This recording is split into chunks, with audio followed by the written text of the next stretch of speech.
Good morning. It is 7:09 a.m. on Wednesday, October 25th, 2017. I'm Christiana Ellis and I just got up. This is 5 more minutes.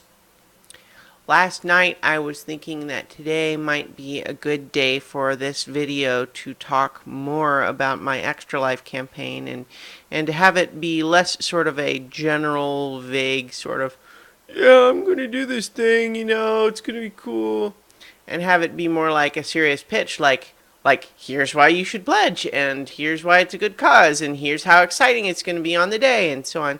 I still think I want to do that video, but maybe not today. Maybe also not as a 5 more minutes video where I'm half asleep still and my hair is doing this. I could put together something that looks a little bit more amateurish, as opposed to, because it's not professional. But see, an amateur is someone who, despite not being paid for it, actually does kind of know what they're doing. The connotation tends to be that it's, weak. See, these videos are really intended for a different purpose, and so the whole aesthetic choice around them is different than I would want for a pitch. So I'm still thinking about him. I didn't sleep great last night because Luna kept waking up. I think there was a variety of things happening. One is that there was some thunder last night that I think had her nervous.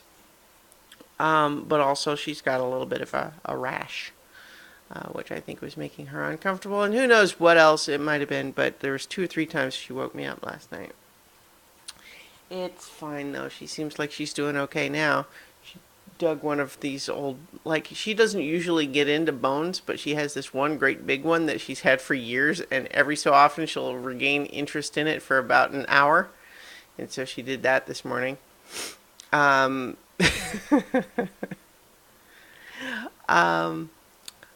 yeah, but I'm already kind of running late this morning, so I don't want to put in the brain power for that. Part of what I did last night, though, is design the location for tonight's episode of So Many Levels.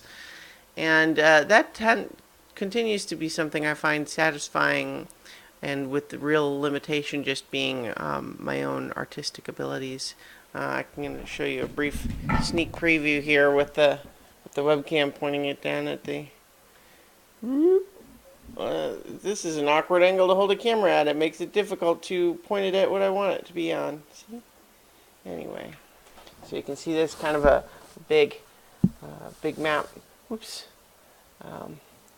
But designing these locations and stuff like that is fun, and just thinking about what makes sense from a world building perspective, and what makes for good tactical options, what will make for an interesting fight that's a different way, or not even necessarily a fight. Like, what if they decide to do something else, but just an interesting setting that will capture their imaginations and be thrilling and transporting.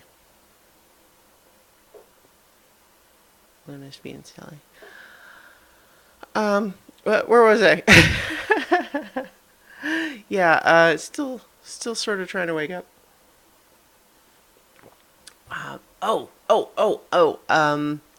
Blue Apron, the Blue Apron meal I made last night was pork chops with this fig compote, and then kale and farro on the side. It was so good. Oh my god.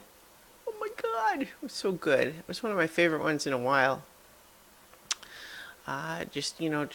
Everything turned out perfectly, and it was kind of fun just thinking back on those, and how oh yeah, I feel like I can cook now.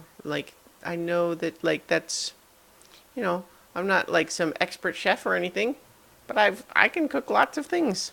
I've learned how through doing this, and that's kind of nice to say. Also, with the figs, I don't know if you guys have heard this thing. I'm not even really sure whether it's an urban legend or just kind of maybe I don't know. It's a thing where like people have said like, oh, well, the thing with figs is that some extremely uncomfortably high percentage of them actually have like wasp larvae inside or something like that. Yuck, right? But at the very least, this recipe called for finely chopping the figs. So I was able to look at all those pieces and verify that, like, nope, no wasps, no wasps inside my figs. And that's the sign of a good recipe. No wasps. All right, so I will talk to you tomorrow for 5 more minutes.